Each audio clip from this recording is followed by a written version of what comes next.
สายลมเย็นที่พัดมาพร้อมด้วยละอองฝนบางๆจากหุบตอนหนึ่งของเทือกเขาบรรทัดเขาซึ่งเป็นต้นน้ำสายสำคัญหลายสายอย่างเช่นคลองป่าบอนคลองท่ามะเดื่อที่ไหลลงไปรวมกันกับคลองอื่นๆลงสู่ทะเลสาบสงขลาอันกว้างใหญ่หรือแม้แต่แม่น้ำตรังแม่น้ำปะเหลียนและแม่น้ำอื่นๆแถบนี้ล้วนแต่มีแหล่งกำเนิดจากเทือกเขาบรรทัดทั้งสิ้นดังนั้นท่ามกลางหุบเขาอันกว้างใหญ่และดิบชื้นแห่งนี้จึงเป็นสถานที่ที่สมบูรณ์และลึกลับซับซ้อนจนบางครั้งก็ยากที่จะคาดเดาและยังรู้ได้ทั้งหมดว่ามีอะไรซุกซ่อนอยู่ในเทือกเขาแห่งนี้เพราะบรรยากาศที่น่าสะพรึงยามเมื่อหลงทางหลงทิศเข้าไปกลางหุบเขาอันกว้างใหญ่ไพศาลนั้นมันบีบหัวใจซะจนไม่กล้าแม้แต่จะหายใจให้เกิดเสียงดังด้วยกลัวว่าเสียงอาจจะได้ยินไปถึงสิ่งแปลกประหลาดที่อาศัยอยู่มาเนิ่นนานนับพันนับหมื่นปีณเทือกเขาโบราณแห่งนี้นั่นเองปองไพรชายชราอายุเกือบ100 ปีท่านเคยเล่าให้ลูกหลานและเพื่อนบ้านละแวกใกล้เคียงได้ฟังกันว่าสมัยที่แกยังอยู่ในวัยชกันอายุราวๆ30 ปีได้เคยติดตามครูพรานซึ่งก็คือปู่ของท่านนั่นเองและได้เข้าไปใจกลางป่าแห่งเทือกเขาบรรทัดนี้และในครั้งนั้นพวกเขาไปกัน6 คนมีพรานที่แก่กล้าวิชาคือครูพรานและเพื่อนของท่านอีก2 คนและเด็กหนุ่มอีก3รวมเป็น6ทั้งหมดตั้งใจไปหาสมุนไพรแปลกๆเอามาขายบ้างมาเก็บไว้บ้างเพื่อรักษาตัวเพราะว่ายูกยาสมัยก่อนนั้นถ้าว่ามีไว้กับตัวแล้วก็จะเป็นการดีมันดีกว่าต้องเข้าไปในตัวเมืองซึ่งต้องเดินทางกันหลายวันด้วยเกวียนถ้าใครไม่มีก็ต้องเดินเท้าซึ่งจังหวัดนั้นมีรถยนต์อยู่แค่ไม่เกิน5 คันทั้งหมดได้บุกป่าเข้าไปเรื่อยๆจนวันที่4ก็ได้พบกับแม่น้ำสายหนึ่งที่ไหลลอดออกมาจากภูเขาโดยพวกครูพรานเองก็ไม่รู้ว่ามันคือแม่น้ำอะไรด้วยนี่เป็นครั้งแรกที่พบและพวกเขาทั้งหมดก็เพิ่งบุกเบิกเข้ามาลึกขนาดนี้เป็นคณะแรก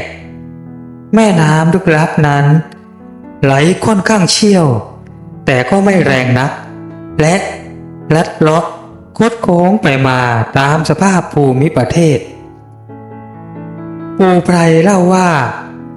ก่อนถึงปากถ้ำที่น้ำออกมานั้นเป็นโขดโค้งและน้ำก็ได้ไหลหมุนวนบริเวณนั้นจนเป็นวังน้ำกว้างใหญ่น้ำนั้นมีสีเขียวมรกตมองดูแล้วน่ากลัวมากกว่าน่าว่ายเล่นและเสียงอันหวีดหวิวอันเกิดจากการหมุนวนของน้ำก็ดังอยู่ตลอดเวลาโดยที่ถ้าใครได้ยินแต่เสียงอย่างเดียวก็อาจจะนึกไปว่าเป็นเสียงเรียกวิญญาณจากเราพูดไพรผู้ต้องสาปและลุงไพรก็ได้เล่าต่อไปว่าในคืนจันแรมวันที่4ที่คณะหาสมุนไพรได้พักและค้างแรมอยู่ริมฝั่งน้ำนั้นพวกเขาได้เจอและก็ได้เห็นสิ่งอันอัศจรรย์และน่าสะพรึงกลัวที่สุดในชีวิตและแม้แต่ครูพรานซึ่งเป็นปู่ของแกเองก็ได้แต่ตกตะลึงและ อ้าปากค้างแค่นั้น ไม่สามารถที่จะกระดิกกระเดี้ยเนื้อตัวและก็ทำสิ่งใดสิ่งหนึ่งได้เลย ก็คือว่าจู่ๆตรงวังน้ำหน้าปากถ้ำนั่นได้ปรากฏพญางูยักษ์ขึ้น2 ตัวพวกมันได้โผล่ขึ้นจากกลางวังน้ำหน้าถ้ำที่หมุนวนและได้ว่ายน้ำเล่นน้ำผุดดำว่ายตลอดเวลาและคลอเคลียกัน2 ตัวบางครั้งพวกมันก็เปลี่ยนโผนกระโจนขึ้นกลางอากาศอย่างสนุกสนานลำตัวของพญางูยักษ์นั้นขนาดโตกว่าลำธารทั้ง2 ตัวหนึ่งมีหงอนใหญ่คล้ายๆหงอนไก่สีแดงจัดแต่มีขนาดใหญ่กว่ามากและมีเครางอกออกมาจากบริเวณที่น่าจะเป็นคางนอกนั้นมีสีทองและเกล็ดรอบๆลำตัวพญางูนั้นมีสีดำมะเมื่อมออกเขียวประดุจสีของใบตองเข้มส่วนอีกตัวมีหงอนเล็กและไม่มีเครางูยักษ์ทั้งคู่นั้นได้วนเวียนว่ายน้ำเล่นอยู่ราวครึ่งชั่วโมงก็ได้ว่ายเข้าไปในปากถ้ำและก็หายไปไม่โผล่ออกมาอีกส่วนคณะของปู่ไพรทั้งหมดต่างก็แทบช็อกแม้เมื่องู2 ตัวได้หายลับไปแล้วแต่ว่านานนับ10 นาทีกว่าพวกเขาจะเรียกสติกลับมาได้และคำแรกที่ครูพรานหรือปู่ของท่านเอ่ยขึ้นก็คือพญานาคท่านเอ่ยว่าพญานาคและพูดอะไรอีกหลายอย่างแต่ปู่ไพรจำไม่ได้ทั้งหมดและคณะทั้งหมดต่างก็ตัดสินใจเดินทางออกจากบริเวณนั้นโดยทันทีโดยมหาสมุนไพรในป่ารอบนอกแทนซึ่งก็เป็นป่าลึกเหมือนกันแต่ไม่ลึกมากแบบที่เข้าไปทั้งหมดต่างเก็บขยาดและไม่กล้าเฉียดเข้าไปบริเวณแม่น้ำประหลาดนั่นอีกเลยจนถึงปัจจุบันที่ปู่ไพรอายุได้ล่วงเลยข้าวเกือบ100 ปีและถ้าไล่เลียงเหตุการณ์ดูก็จะนับปีที่ผ่านเหตุการณ์นั้นมาได้ร่วม70 ปีเลยทีเดียวและวันนั้นคนที่ได้ฟังปู่ไพรเล่าเหตุการณ์ให้ฟังก็มีเชิดและบ่าววีและลุงทองรวมอยู่ด้วย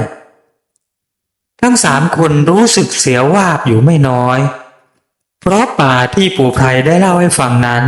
3 คนเคยเฉียดเข้าใกล้หลายครั้งแล้วเพราะว่าเข้าไปล่าสัตว์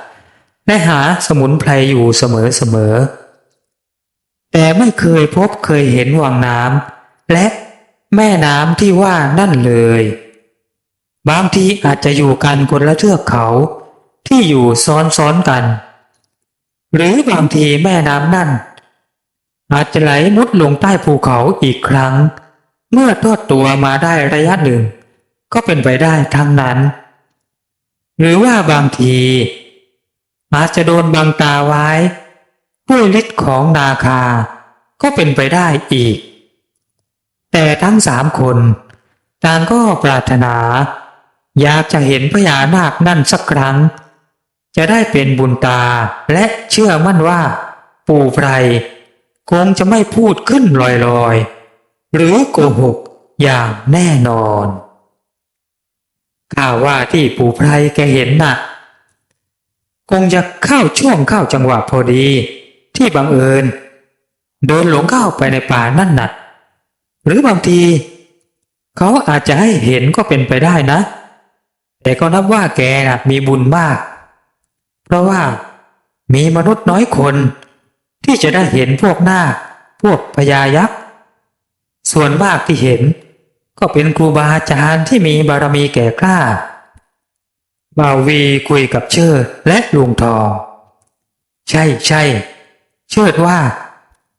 อย่างศิษย์ของหลวงปู่มั่นหลายๆรูปท่านก็เคยเห็นเคยสนทนาด้วยนะอย่างเช่นว่าหลวงปู่ชอบยังไงล่ะหลวงปู่ชอบฐานะสโมหรือว่าหลวงปู่ตื้อท่านก็เคยเห็นแล้วก็เคยสนทนากับพญานาคนะเชิดบอกพรางพนมมือขึ้นสักการะครูบาอาจารย์ที่เอ่ยอย่างนอบน้อมและศรัทธายิ่งข้าน่ะศรัทธาหลวงปู่มั่นแล้วก็ศิษย์ของท่านทุกๆรูปเลยนะเพียงเข้าป่าคราวนี้ขอบารมีหลวงปู่ช่วยให้ลูกได้มีโอกาสได้พบได้เจอพญานาคหรือพวกครุฑพวกคุณทันบ้างเถิดลุงทองมาทิฏฐานอย่างจริงจังเล่นเอาเชิดและบ่าววีสะดุ้งโยงแต่ก็ไม่พูดอะไรออกมาและทั้งสามก็มีโครงการเข้าไปในเขาบรรทัดอีกครั้งในอีก3 วันข้างหน้าเพราะมีออเดอร์จากในเมืองต้องการสมุนไพรที่หายากและต้องการน้ำมันเลียงผาด้วยถ้ามีประกอบกับช่วงนี้เป็นช่วงหน้าแล้งยางก็ผลัดใบตัดไม่ได้เหมาะที่จะเข้าป่าเพราะว่าเดินทางสะดวกไม่ต้องพะวงเรื่องฝนดังนั้นเมื่อเตรียมอุปกรณ์ยังชีพในป่าเรียบร้อยอีก3 วันต่อมาทุกคนก็ออกเดินทางทันที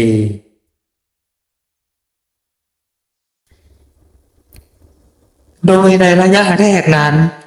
พวกเขาขับมอเตอร์ไซค์คันเก่าๆเข้ามาจนสุดทางรถแล้วฝากรถไว้ที่บ้านชายป่าหลังสุดท้ายที่เคยฝากไว้กันเป็นประจำแลกกับของป่าเมื่อออกมาจากนั้นทั้ง3 คนก็มุ่งตรงเข้าสู่เทือกเขาใหญ่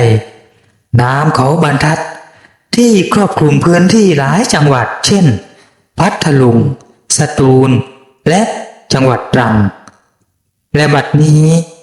เขาโบราณนั้นก็ได้ตั้งทะมึนอยู่เบื้องหน้าพร้อมอ้าแขนต้อนรับแขกผู้มาเยือนทันทีและหลังจากทำพิธีเปิดป่าที่ปากทางเข้าเป็นที่เรียบร้อยโดยลุงทองการเดินทางหาสมุนไพรและเลียงผาก็ได้เริ่มขึ้นอย่างไม่รอช้าและมันก็เป็นการเริ่มต้นที่จะพบกับความสยองขวัญขนหัวลุกและก็โชคดีไปพร้อมๆกันโดยที่ทั้ง3ไม่ได้มีโอกาสที่จะรู้เลยว่าจะต้องพบต้องเจอเดินกันแทบจะไม่ได้หยุดพักจนเวลาล่วงเข้าบ่ายนิดๆคณะทั้งหมดก็มาถึงโป่งบ่าวก๊อกซึ่งเป็นโป่งขนาดกลางยังไม่ร้างและมีร่องรอยสัตว์เข้าหากินดินโป่งอยู่ให้เห็นแต่ไม่ถึงขั้นชกชุมชื่อโป่งบ่าวก๊อกนั้นตั้งตามชื่อพรานก๊อกที่เข้ามาหาล่าสัตว์เมื่อหลายปีที่แล้วและเขาก็โดนผีหลอกคาห้างที่พักจนช็อกหัวใจวายตายพวกเขามากัน3 คนรอดกลับไป2พวกหลังๆก็เลยตั้งชื่อที่นี่ว่าโป่งบ่าวก๊อกคณะของเชิดหยุดพักเหนื่อยราว20 นาทีและสำรวจดูรอบๆเพื่อมีสมุนไพรที่ต้องการเมื่อไม่มีจึงเดินทางต่อไปพวกเขาตัดลงควรทางขวาที่มีต้นตะเคียนขนาดย่อมๆซึ่งมันขึ้นรวมกันเป็นดงใหญ่สลับกับพวกยางนาใหญ่ซึ่งก็มีร่องรอยการเจาะหาน้ำมันยางให้เห็นอยู่บ้างแต่นานมาแล้วเนื่องด้วยป่าตอนนี้ก็ยังไม่ไกลจากหมู่บ้านมากนักเดินแค่ครึ่งวันนิดๆก็ถึงเราไปหยุดพักหาที่พักแถวควนดินแดงดีกว่านะลุงบ่าววีพูดเพราะว่าตรงนั้นน่ะผมว่ามันสะดวกดีเป็นลูกควรและก็มีห้วยมีน้ำสะดวกสัตว์ก็ชุมอยู่นะ แต่ก็สมุนไพรบางอย่างก็มีจากนั้นอีกวันเราจะเข้าไปให้ลึกขึ้นเรื่อยๆและวันที่3เราคงไปถึงแถบที่ปู่ไพรที่แกเคยเข้าไปแน่นอนนะผมว่าเพราะว่ามันลึกสุดแล้วบ่าววีบอกกับทั้งสองแกแน่ใจหรือว่าจะเข้าไปลึกขนาดนั้นน่ะมันเสี่ยงอยู่นะเชิดว่าอย่างเป็นกังวลแต่ว่าลุงทองแย้งว่าเฮ้ยคงไม่เป็นไรหรอกเรา3 คนลุยป่าลุยเขากันมานานมากแล้วและรอดกันมาได้ทุกป่าลองป่านี้ดูสักตั้งสิวะรอบชายขอบเราก็เข้ามาทุกปีรอบนี้ลองดูเข้าไปลึกๆบ้างเถอะนะเชิดแกบอกอย่างมุ่งมั่นและก็คงอยากจะเจอพญานาคนั่นเองซึ่งแกคิดว่าถ้าได้เจอสักครั้งก็จะเป็นบุญทีเดียวก่อนที่จะตายลงไปในชีวิตแดดโปรยแสงลงมามากแล้วเมื่อ3 สหายต่างวัยเดินบุกป่าบุกดงกันมาจนถึงควนดินแดงซึ่งเป็นลูกเขาขนาดย่อมตั้งเป็นปราการด่านสกัดก่อนที่จะเข้าไปในเขาลึกแห่งเทือกเขาบรรทัดนั่นถ้าถึงควนดินแดงพวกปราณก็รู้ว่าแน่ใจได้เลยว่าได้เดินทางมาได้ครึ่งทางแล้วบ่าววีปรึกษากับเชิดและลุงทองเรื่องการหาทำเลดีๆสำหรับพักแรมแล้วก็ตกลงกันว่าจะไม่ทำห้างนอนสำหรับคืนนี้แต่จะนอนกันในถ้ำเล็กๆที่มีอยู่ตรงลูกขวนนั่นซึ่งก่อนที่จะถึงถ้ำนั้นด้านหน้าจะเป็นลานโล่งสีแดงเป็นดินคล้ายๆดินลูกรังและเป็นลานค่อนข้างกว้างใหญ่ดินบริเวณนั้นเป็นสีฝุ่นสีแสดล้วนๆแทบจะไม่มีต้นไม้ในลานดินนั่นพวกพรานเก่าๆก็เลยเรียกสถานที่ตรงนี้ว่าควนดินแดงซึ่งควนก็คือลูกเขาเตี้ยๆนั่นเองและที่ปากถ้ำเล็กๆนั่นมีต้นหลุมพอใหญ่ต้นหนึ่งขึ้นตระหง่านอยู่นับร้อยปีคงจะได้แต่ต้นหลุมพอต้นนี้กลับโดนต้นไทรขึ้นเลื้อยกลุ่มรอบๆลำต้นถ้าไม่สังเกตจะไม่รู้เลยว่าเป็นหลุมพอเพราะว่าต้นไทรขึ้นเลื้อยกลุ่มนั้นกลุ่มสมิธและมีขนาดใหญ่มากมีพุ่มใบที่หนาทึบปิดบังต้นหลุมพอเสียสนิทและยังบังปากถ้ำได้เป็นอย่างดีและถ้าคนที่ไม่เคยมาแถบนี้มาก่อนจะไม่รู้เลยว่ามีถ้ำอยู่ณที่แห่งนี้เราจะพักนอนกันที่เดิมนั่นแหละดีไหมบ่าววีเชิดถามบ่าววีที่เดินนำหน้าอยู่ยามกระฉับกระเฉงปิดกับวัย40 กว่าของแกใช่แล้วเชิดนอนที่ถ้ำเดิมนั่นแหละปลอดภัยดีแล้วก็หลบลมได้สบายข้างบนนี้ลมแรงทั้งปีถ้าไม่มีถ้ำเราแย่แน่ๆเอาล่ะปีนขึ้นมาเลยลุงบ่าววีพูดพรางยื่นแขนลงมาช่วยฉุดลุงทองที่อยู่ด้านล่างของทางขึ้นซึ่งทางขึ้นนั้นเป็นตอนหนึ่งที่จะไปยังถ้ำซึ่งต้องค่อยๆไต่ปีนขึ้นไปจากด้านล่างลุงทองเหลือบดูเวลาที่นาฬิกาเดินป่าของแกมันเป็นเวลาเกือบจะ6 โมงเย็นแล้วแต่ด้านบนนี้สภาพอากาศนั้นยังพอมีแสงสว่างอยู่ด้วยเป็นลานโล่งแต่ลมนั้นแรงมากจนทุกคนรู้สึกหนาวสะท้านเลยทีเดียวเราต้องรีบหาไม้แห้งๆมาก่อกองไฟแล้วล่ะงานนี้ผมว่าคืนนี้คงหนาวจัดแน่ๆมันอยู่ในช่วงเปลี่ยนฤดูด้วยจะเข้าหน้าหนาวลมเลยแรงเป็นสัญญาณเปลี่ยนฤดูกาลเชิดบอกกับทั้งสองอย่างผู้ที่มีประสบการณ์และก็ผ่านโลกมาหลายด้านได้เดี๋ยวข้าจะหาฟืนเองลุงทองบอกถ้างั้นเดี๋ยวข้าออกไปหาเสบียงนะบ่าววีว่า เฮ้ยอย่าไปให้ไกลนักนะเว้ยมันค่ำแล้วเดี๋ยวจะลำบากลุงทองตะโกนตามหลังบ่าววีที่เดินออกไปอย่างรวดเร็วในทันทีที่เขาบอกกับพรรคพวกว่าจะไปหาเสบียงเชิดก็ออกไปใกล้ๆจากปากถ้ำแล้วก็เริ่มหาเศษกิ่งไม้มาทำเชื้อฟืนเชื้อไฟก็ได้ไม้ท่อนขนาดโคนขาซึ่งก็หาได้ไม่ยากนักเนื่องด้วยลมพัดแรงทำให้กิ่งไม้แห้งอันใหญ่หล่นลงมาเรี่ยราดมากมายเขาหอบมาที่ปากถ้ำและลงมือก่อไฟเตรียมไว้รอบ่าววีที่ออกไปหาเสบียงส่วนลุงทองก็กำลังกรอกข้าวสารลงในกระบอกไม้ไผ่เตรียมที่จะหุงข้าวเช่นกันเวลาผ่านไปไม่นานบ่าววีก็กลับมาพร้อมด้วยปลาขนาดเล็กเท่าด้ามมีดพวงใหญ่ก็เจอห้วยเล็กๆและเก็บหน่อไม้ตีนควรมาด้วยหอบเล็กๆเท่านี้ก็เพียงพอแล้วสำหรับการยังชีพในป่าลุงทองดีดนิ้วดังป๊อกพร้อมกับบอกว่าจะทำแกงป่าปลารวมให้กินและในถุงย่ามของแกมีพวกเครื่องแกงมาเพียบรวมทั้งพวกกระชายใบมะกรูดและน้ำมะนาวขวดเล็กๆและที่ขาดไม่ได้ก็คือกะปิอย่างดีนั่นเองความมืดโรยตัวลงมาอย่างรวดเร็วตอนที่ทั้งหมดกำลังจัดการกับมื้อเย็นอยู่ฝูงค้างคาวนับหมื่นตัวเริ่มบินออกจากโพรงถ้ำเล็กๆที่มองเห็นได้ไกลๆจากตอนกลางๆของหน้าผาตัดซึ่งอยู่ห่างออกไปไม่มากหน้าผานั้นมีรูพรุนเต็มไปหมดอันน่าจะเกิดจากกระแสลมที่พัดกัดกร่อนอยู่ชั่วนาตาปีรวมทั้งอิทธิพลของพายุฝนเลยทำให้เกิดโพรงเล็กโพรงน้อยอยู่ทั่วไปบนหน้าผานั่น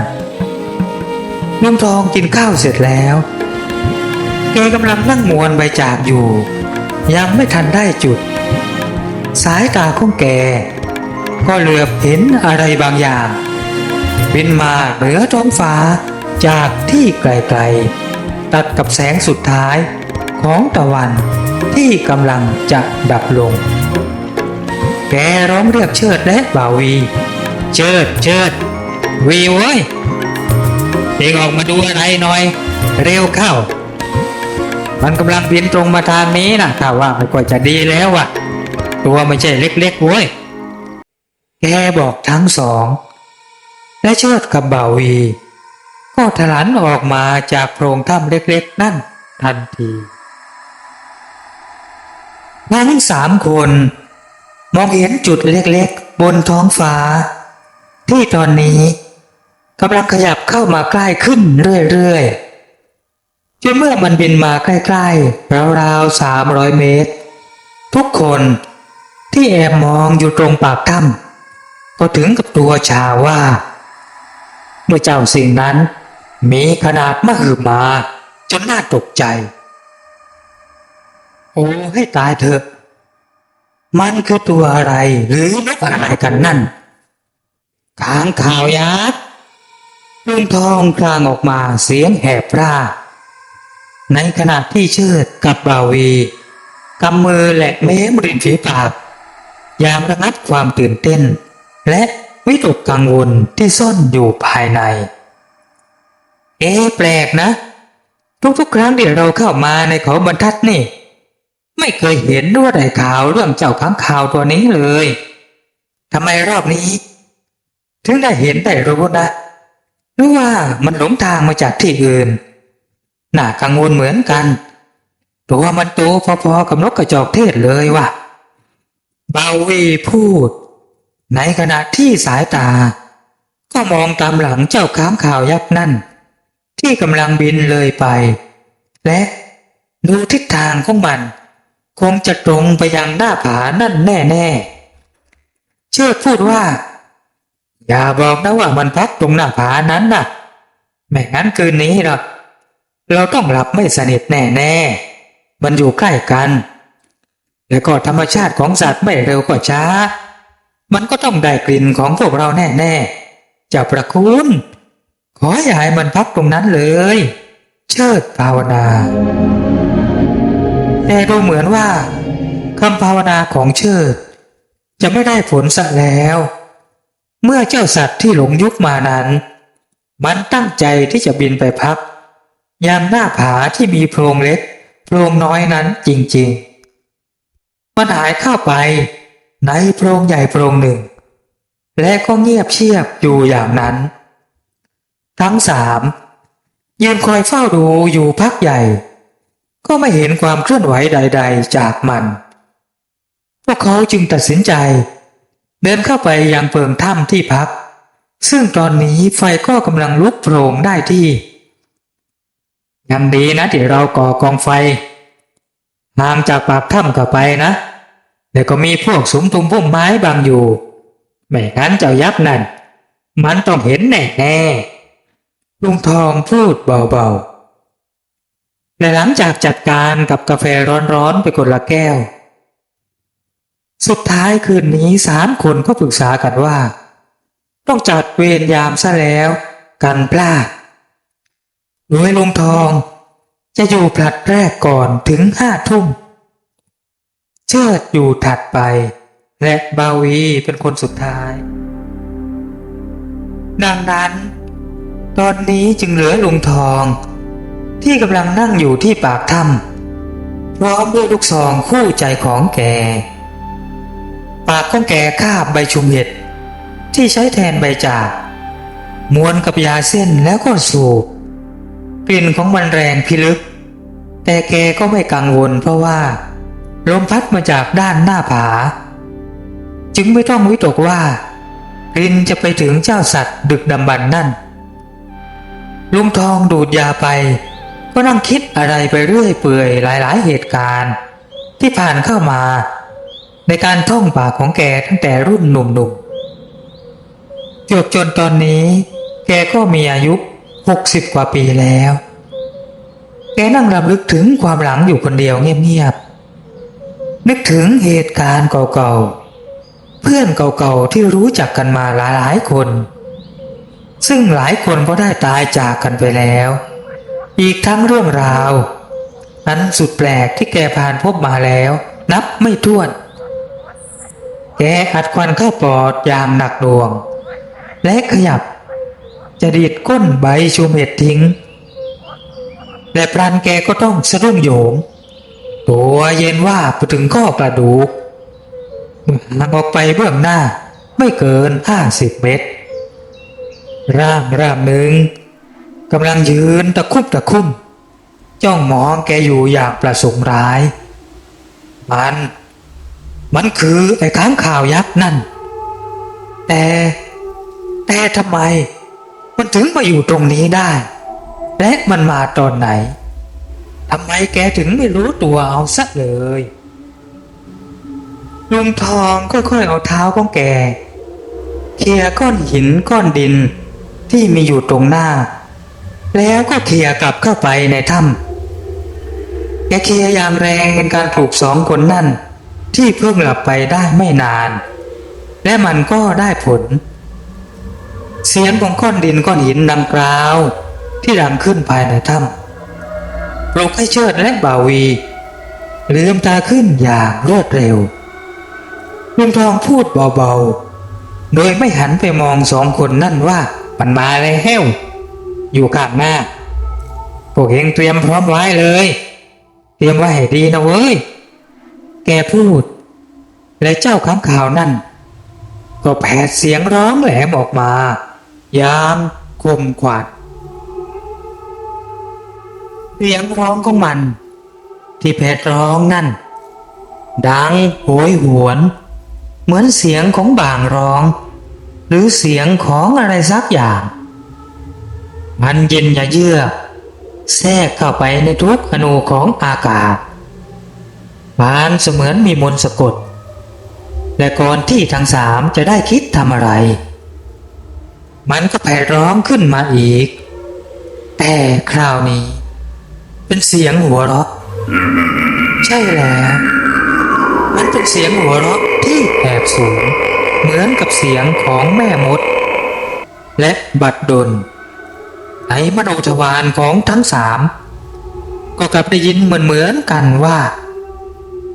พวกสูหลบซ่อนอยู่ในโพรงว่าข้าไม่รู้ไม่เห็นหรือข้าเห็นตั้งแต่บินมาใกล้จะถึงที่นี่แล้วข้าจะบอกให้เอาบุญสายตาและก็ประสาทสัมผัสของข้ามันได้พุ่งกระทบพวกเจ้าตั้งนานแล้วพวกเจ้าทั้งสามคนจงออกมาหนึ่งคนแล้วก็สังเวยข้าเดี๋ยวนี้โอ้นั่นมันเสียงคนแล้วก็เป็นเสียงพูดภาษาเดียวกันกับทั้งสามไม่มีผิดทั้งสามตกตะลึงแต่ก็รวบสติกลับคืนมาอย่างรวดเร็วเพราะว่าผ่านประสบการณ์พิสดารเหนือโลกมามากหลายต่อหลายครั้งแล้วบาวีถามไปดังๆว่าเราไม่แปลกใจที่ท่านสื่อสารกับเราได้เพราะว่าเรารู้ว่าท่านสามารถแปลคลื่นความถี่ของท่านให้ตรงกับของเราได้แต่เราอยากจะทราบว่าท่านเป็นใครป่านนี้น่ะแล้วก็ถ้ำนี่เรามากินมานอนกันแทบจะทุกปีเราไม่เคยพบเคยเจอท่านเลยเราว่าท่านต้องหลงทางมาหรือว่าอาจจะหนีอะไรบางอย่างมาแน่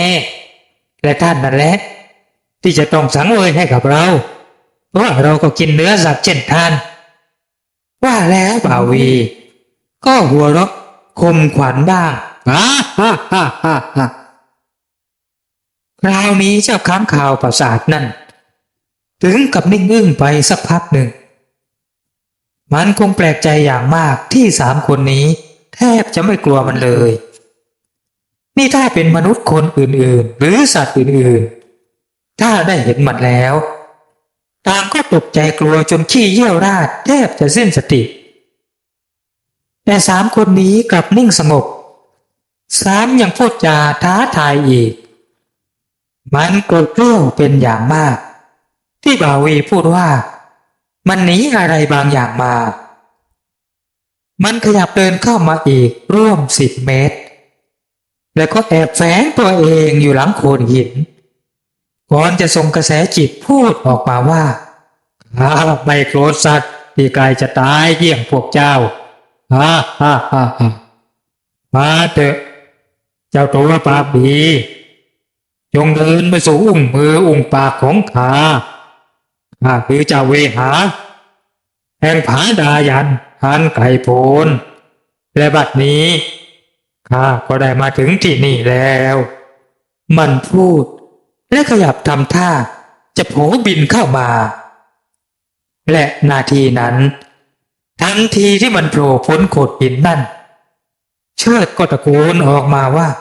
ยิงตูมเสียงปืน3 กระบอกระเบิดออกมาเกือบจะพร้อมกันแรงปะทะกันหนักหน่วงของกระสุนแต่ทรงเจ้าค้างคาวแปลกประหลาดตัวนั้นกระเด็นออกจากจุดเดิมร่วม5 เมตรแต่หลังจากนั้นมันกลับค่อยๆใช้ปีกยันตัวของมันเองขึ้นมาพร้อมกับแผดเสียงร้องอย่างขัดเคืองมันพูดออกมาทางกระแสจิตอย่างเดือดดาลว่าจะพวกมดรัวกันน้อยนิดเราเจ้าเวหาจะไม่ละเว้นเจ้าอย่างแน่นอนมันคำรามออกมาและกระสุน3 นัดจากปืน3 กระบอกที่ยิงออกไปอย่างบรรจงนั้นกลับไม่สามารถที่จะระคายผิวของเจ้าค้างคาวตัวนั้นได้เลยและตอนนี้มันกำลังจดจ้องที่จะเข้ามามันต้องการที่จะเข้ามาเล่นงานมนุษย์ตัวเล็กๆทั้ง3อย่างแค้นเคืองและกระหายหิวน้ำลายของมันค่อยๆไหลย้อยออกไปจากริมฝีปากทั้ง2 ด้าน ที่มีเขี้ยวขาวแหลมสองเขี้ยวโผล่ออกมาให้เห็นตาอันแดงจ้าของมันจ้องมองมาคล้ายๆกำลังจะสะกดจิตมนุษย์ทั้งสามบาวีรีบบอกกับเชิดทันทีว่ากระสุนอาคมเชิดเร็วเข้าแกมีไม่ใช่หรือมีสิข้ามีแล้วก็กำลังบรรจุอยู่เชิดบอกอย่างใจเย็นเร็วเข้าสิอย่าใจเย็นมากนะเว้ยเพื่อนบาวีเร่งร้าวเชิดตอบว่า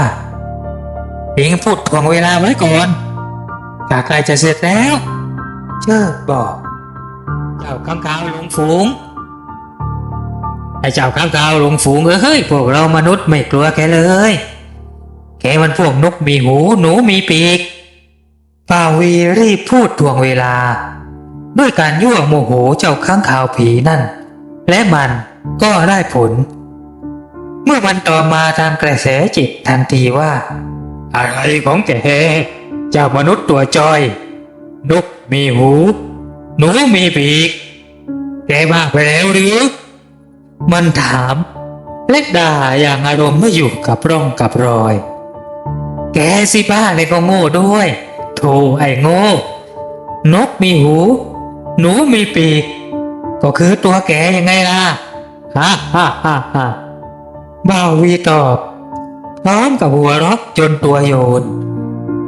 ลืมความกลัวก่อนหน้าเสียสนิทและหนอลุงทองถึงกับตาเหลือกที่บ่าววีกล้าไปเล่นกับมันขนาดนั้นและก็ได้ผลเจ้าค้างคาวโกรธจัดมันโผล่พุ่งเข้ามาหาคนทั้งสามที่อยู่ปากถ้ำทันทีพร้อมกูเสียงแหลมยาวเป็นการข่มขวัญเสียงดังตูมลูกซองในมือของเชิดระเบิดสวนออกไปและกระสุนก็พลาดเป้าไปนิดเดียวโดนเฉียดที่ปีกแต่ว่าเยื้องเข้ามาใกล้ๆกับหน้าอกของมันโอ้มันร้องโอ้ยามเจ็บปวดสุดแสนสาหัสเมื่อกระสุนลงอาคมและชุบน้ำมัน108ของเชิดซ้ำแดงเดชแม้ว่าจะไม่โดนจุดตายแต่ก็คงบาดเจ็บไม่ใช่น้อยมันผงาดถอยและค่อยๆตะเกียกตะกายโผล่ขึ้นบินอย่างส่วนเซและบินล่าถอยออกไปยังหน้าผาที่มันพักอยู่ทันทีบาวีและลุงทองถอนหายใจอย่างโล่งอกมันหลงมาจากไหนว่าไอ้ตัวนี้น่ะบาวีพูดและเชิดก็บอกว่าเราเข้ามาลึกขึ้นเรื่อยๆก็ต้องเจออะไรแปลกๆแบบนี้บ้างล่ะข้าว่าพรุ่งนี้ต้องระวังให้มากมันตามราวีเราไม่เลิกแน่ถ้ามันหายเจ็บไอ้พวกนี้น่ะเหมือนงูยังไงวะเชิดบ่าวีถามก็ตรงที่อาฆาตแรงยังไงล่ะถ้าเป็นงูเขาว่าเพื่อนของมันจะมาตามกลิ่นเลือดหรือว่ากลิ่นอะไรบางอย่างที่ออกมาจากตัวมันทำให้เพื่อนของมันหรือว่าคู่ของมันน่ะตามหามันถูกยังไงล่ะเพราะฉะนั้นน่ะผู้รู้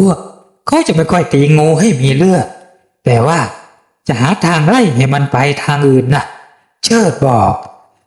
และไอ้ค้างคาวนี่ก็เช่นกันมันอาฆาตแรงแน่ๆเราต้องรบคอบเข้าไว้นะเสียดายเมื่อกี้นะข้ายิงพลาดไปนิดจังหวะมันกระโจนเข้ามาพอดีเลยไม่เป็นเป้านิ่งเขาอธิบายพักพวกรุ่งสางทุกคนต่างตื่นขึ้นมาอย่างระโหย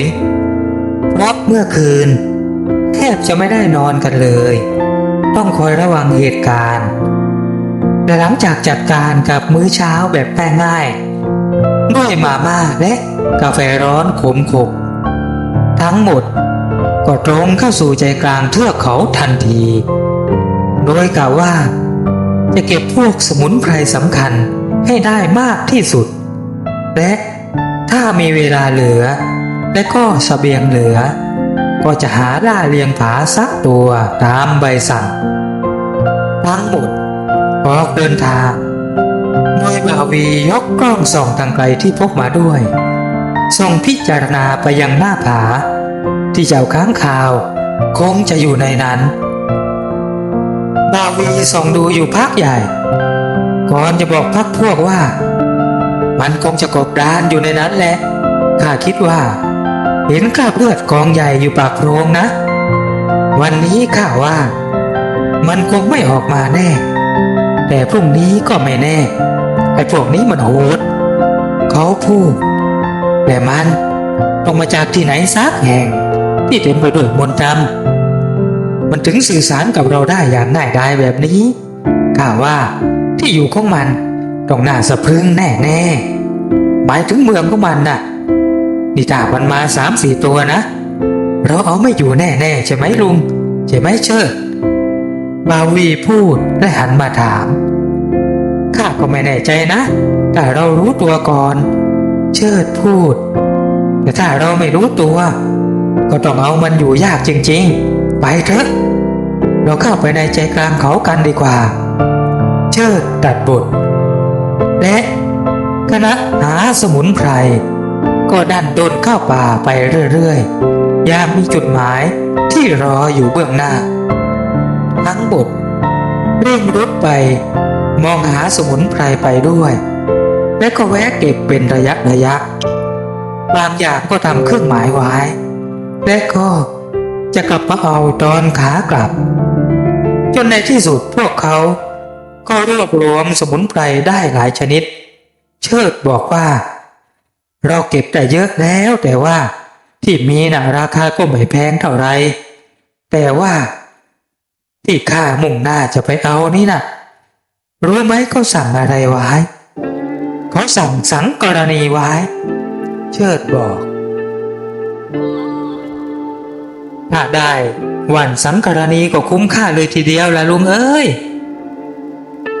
อะไรนะเชิดเอ็งมีไปสั่งให้หาสังกรณีเหรอ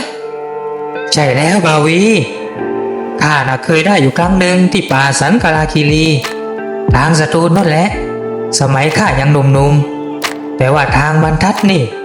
เห็นปู่ไพรแกบอกว่ามีแน่ๆแถบดงไผ่ที่ขึ้นอยู่เชิงเขาใกล้ๆกับแม่น้ำหรือว่าคุ้งน้ำที่แกบอกว่าไหลออกมาจากใต้ภูเขาแล้วก็แกเจอพญานาคนั่นแหละฮะนี่เองจะไปถึงนั่นเลยแล้วเพื่อนบาวีตาเหลือกใช่แล้วเพื่อนยาแต่เราจะไปหาสมุนไพรตัวนี้น่ะพอได้เราก็รีบกลับเลยใช่ไหมลุงเชิดหันไปถามลุงทองถอนหายใจพรางบอกว่าก็แล้วแต่เองแล้วแต่บุญแต่กรรมว่าถ้าชะตาต้องกันกับพญานาคอย่ารีบหรือว่าไม่รีบก็ต้องเจอกันอยู่ดีแก้ว่า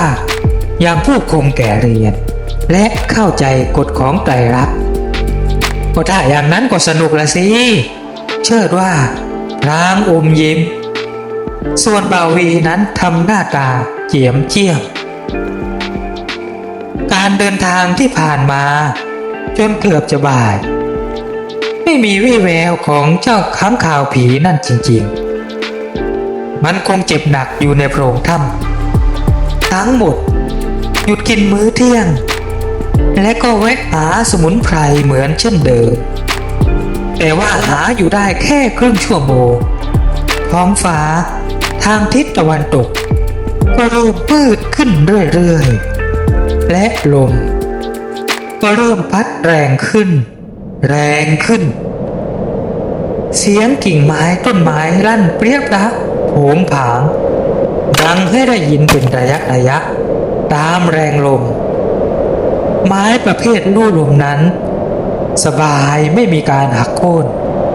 ไม่เหมือนกับไม้ที่ยืนต้นท้าลมบางต้นมันหักกลางบางต้นกิ่งใหญ่ๆก็หักลง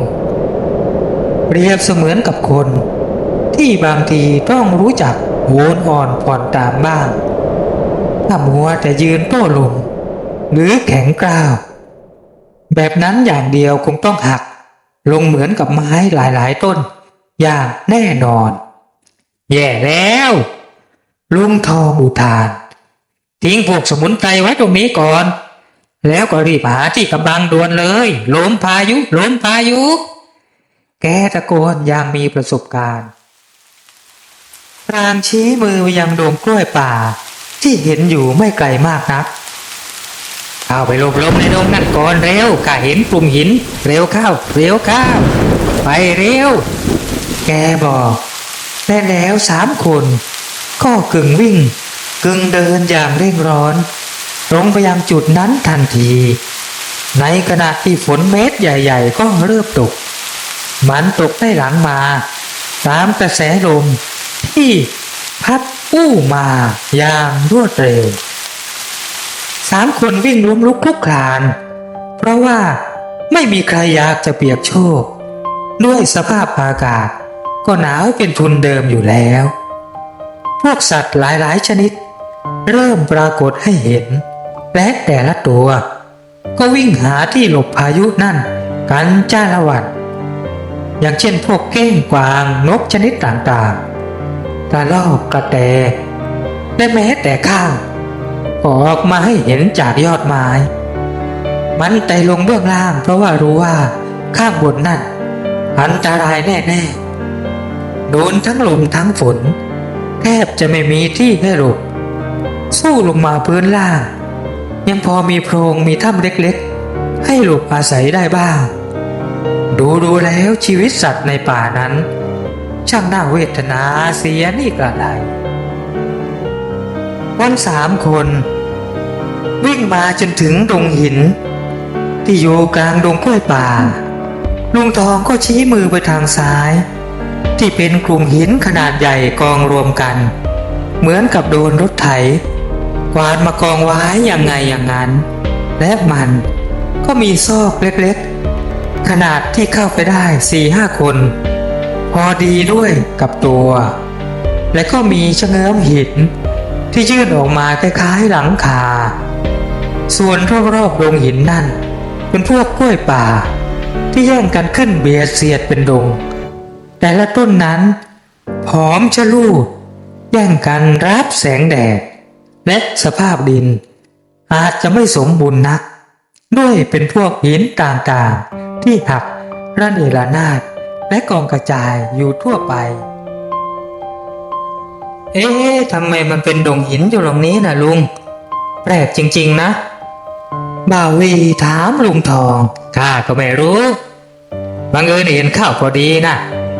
ทีนี้แหละสบายเลยมันอุ่นดีจังในนี้นะแกบอกทั้ง3นั่งพิงหินใหญ่อยู่ในโพรงนั่นพร้อมกับล้วงบุหรี่บ้างใบจากบ้างออกมาจุดสูบฆ่าเวลาลุงทองมองหาต้นไม้กิ่งไม้แถวเพิงหินที่พอมีอยู่แกรวบรวมได้กองใหญ่แล้วลงมือก่อไฟขึ้นมาผิงแก้หนาวในขณะที่ด้านนอกเสียงโครมครามสู้ซ่าของทั้งลมทั้งฝนก็ดังไม่ขาดระยะอย่างน่ากลัวและน่าเป็นกังวล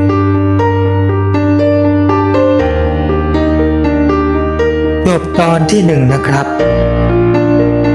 ขอบพระคุณทุกท่าน